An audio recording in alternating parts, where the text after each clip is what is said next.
Good morning, my beautiful friends. Welcome to our tomato paradise. My name is Martin and I'm gonna tell you a couple of words about our production. And if you'd like to hear me well, please come closer a bit. It's gonna make my job a bit easier.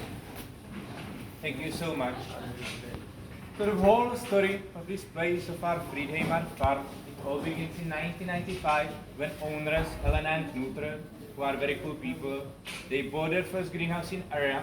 And back in the time, it was in a bad shape, so they had to fix it as first. And since then, they were expanding around. Nowadays, they have 9 greenhouses.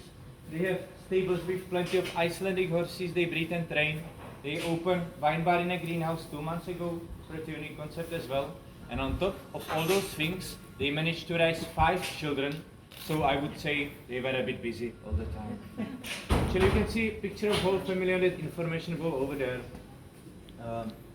What we do here mainly is growing tomatoes, and you can find 4 varieties around. Those small cherry ones. Then we have standard tomatoes, heirlooms, these big chunky ones, and plum tomatoes. As we have those 9 greenhouses, we can harvest up to 2 tons of them daily, possibly covering 40% of whole domestic market. We are the biggest producer, and we do not export our tomatoes. We have them for the locals, because in that way we can deliver them by the same day as we harvest them, or in the morning the day after. And actually, I've got one package with me here, the same one as you can find on the shelves in the market. You can see our logo on the very top of the sticker. Then below is this strip with Icelandic flag colors that generally means the local product. And owners, when one step further, they put some more information along with their teeny tiny picture on the other side. Just to make this line between them and customers a bit shorter, they believe it's important to know where your food is coming from. And I personally find it very funny somehow, to be honest. Naturally, many people from around the world wonder how can we grow anything with that crazy weather we have outside. But actually, we are lucky in this area because there's help from the nature. There's steaming chimneys, 2 steaming chimneys just behind greenhouses on hill. Maybe you've noticed it on the way. And those 2 chimneys are at tops of our half-kilometer, 600 yards deep boreholes. And we pump nearly boiling water from the bottom where the hot spring is. And this hot water then circulates through our heat pipe system, so we have source of heat for free all year long. What we definitely do not have that much is the yellow thing from the sky. Especially in winter, we have very short days with almost none of sunlight. In that period, we appreciate those artificial suns above our plants the most. These are high-pressure sodium lamps, and we have to keep them on for 17 hours a day in winter. It's a little bit less in summer. And all of them together, all of those lamps together consume same amount of energy as a town of 6,000 people. But as we have all electricity from renewable resources, everything is just clean and eco-friendly.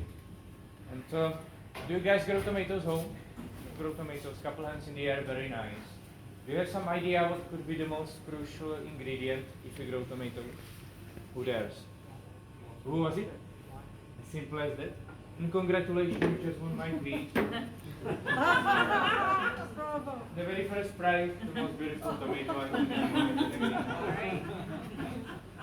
It's as simple as water because tomatoes consist more than 90% of it. So if you'd like to have them good, give them the good one. And we give them the very same water as we drink here.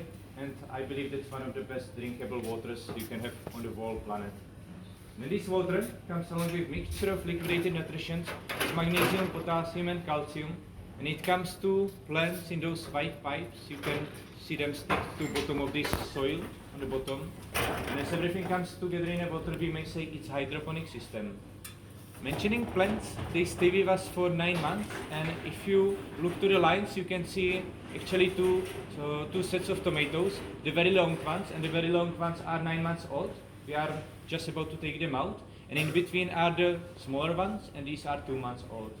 When they are too old, they are not that efficient, so they are being composed and used as fertilizer by other farmers around. By the entire life, they are almost 9 meters, 30 feet long, so I would say they grow a bit less than 1 foot, 25 centimeters every week, along with 3 new branches and 1 new flower with tomatoes. And every week, my colleagues from greenhouses, they come here and they do their routine. It includes a couple things. They plow this white string, they twist, plant around it, they push, plant a bit to the side. Then they handpick tomatoes, and last thing they do is taking some leaves from the bottom. You can see it's a bit stripped over there, and they do that because plants are most productive when they keep between 18 to 20 branches.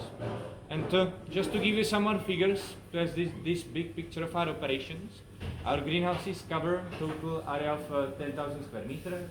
You may find nearly 27,000 plants in them, and there's 25 colleagues who are taking care of plants in the greenhouses. When mentioning colleagues, let me introduce you the fluffy ones, our bumblebees. We import those ladies from Netherlands, and you may find one queen along with 60 female bumblebee workers in the box. When they come, they pollinate flowers around. They are pretty good in it. One of them can pollinate up to 2,000 flowers a day. They are smart, they leave marks on it so others won't circle around. And then there's this queen, and she has important role in it as well. She stays in the hive for the most of the time, and she leaves pheromone trail in the air so bumblebees know which box is theirs. And on top of it, she reproduces herself.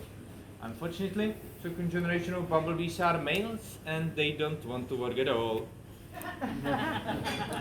Typical, right? So typical. And that's the reason why we have to import those boxes regularly with working females every 6 to 8 weeks. What's lifespan of bumblebees in our greenhouses. Nevertheless, we still keep males. They have very decent life. They are just chilling, flying around, looking for queen to reproduce. Sometimes somehow pollinating. In my next life, I'd like to be male bumblebee. It'll be just perfect. By the end of my speech, I open this box, and as you can see, there's glass on top. Nobody will come out. If you are lucky enough, you can see Big Mama. She's twice as big as the other ones. They are free to go out as well. They can give you a visit. They really like this yellow color. You're gonna look like a flower to them. And if they come to you and you don't feel really comfy with bumblebees around, you can either scream really loud, preferably Laura's name, and she will save you. Or you can just gently sweep them away. They are very friendly and they don't stink, mostly.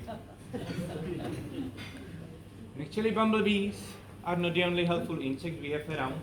We import special teeny tiny fly. It's called Macrolophus. And this fly is part of our natural pest control system because it eats other insects around, especially whiteflies. And we have no need to use any chemicals or pesticides at all. And last small thing worth to mention, there's some automation around, and we use it for watering, heating, airflow system, and carbon dioxide release. And all those data is being streamed to internet, so whenever owners of the place go for their vacation, they can still control and monitor everything from their phones. So if I sum it up with some knowledge, technology, and help from nature, we are basically able to make perfect environment for growing anything all year long, even with those harsh weather conditions we have outside. And that's all for introduction. I'll be right here if you have any questions. Feel free to walk around this greenhouse so you can make as many pictures as you wish. I just kindly ask you to not touch plants, and please do not go between the lines. Then just around the corner is our tomato shop where we have all these cute tomato thingies. There's like 1 billion things made of tomatoes. I can't name them all. Eventually my colleague Laurita will help you with selection. Then over there is our tomato bar where we serve tomato soup in the cup. It comes with a freshly baked breadstick, and I believe that's the meal we are famous for. Then it's never too early to have some good tomato drink, right? We can offer a Bloody Mary, Virgin Mary, Happy Mary, Healthy Mary, Mary Poppins, baby. We have tomato beer on a draft. Crazy, right? But other than that, we have even some less controversial non-tomato drinks, wines and sodas. And if you are more into sweets, maybe you would appreciate desserts. We have this ice cream, cheesecake, apple pie, and sorbet. And I think you won't be surprised that all of them have some tomatoes in it as well, right? So that's all from my side. Thank you for being such a nice audience. Hope you're going to enjoy Iceland and have enough tomatoes. And let me show you those small fluffy fellas. You can come closer. Oh my goodness. Oh wow. This is a bee. Where's the queen? I'm just trying to... Where's the queen? Is the queen available? Yeah, I can't see... No, you can mostly easily recognize her because she's black and yellow.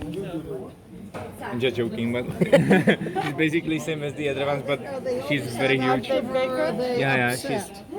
I cannot see her right now, to be honest, but in the end, there should be another box. Feel free to open that one as well, and maybe you'll be more lucky. With the queen. If you feel like you can name them.